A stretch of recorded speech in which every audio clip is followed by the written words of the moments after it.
Hey everybody, Dr. Greco here. Welcome to Ministry in a Minute. So this week we're dealing with spiritual, personal turning points. And yesterday we talked about conviction. And one of the things conviction leads to is maybe the most important turning point in any of our lives, and that is salvation. And I believe that one of the greatest salvation stories in the Bible actually happens in the Old Testament. I think the book of Ruth is one of the most powerful, joy-filled, passionate, obedient salvation stories we can come to. In Ruth chapter 1, Ruth's mother-in-law, Naomi, she loses her husband and her sons, and she's left with these two daughter-in-laws who aren't even Hebrews because they'd moved out of the country.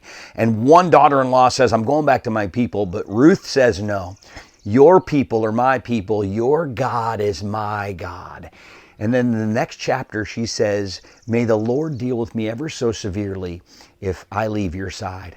And this beautiful moment in Ruth's life where she makes a decision to follow God is shown in so many places. First of all, we read in the New Testament, if you believe in your heart and acknowledge with your mouth, you'll be saved. That's Romans 10.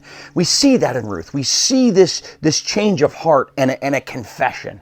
And the beautiful thing about verses 16 and 17 in chapter 1 of Ruth is she calls him God, Elohim, in verse 16. And then in 17, she calls him Yahweh, his personal name. You can see that this conviction and this confession, this decision has now led to a personal relationship. And we see that lived out in Ruth's life in the subsequent chapters. And that is what's so beautiful. I believe that we need to constantly look back at our own salvation and ask ourselves, am I living the way a child of God should? Am I thinking the way a child of God should? And likewise, in the people that we know when they struggle, people we're discipling, when they have problems, when they have doubts, when the world beats in on them, one of the things that we point to is their salvation. Look, Jesus took care of this. You passed from life to death. Ruth had it tough.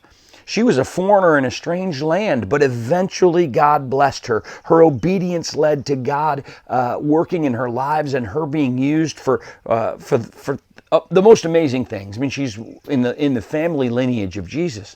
Okay? We need to point back to people's salvation and say, if you made that change, God's got a plan.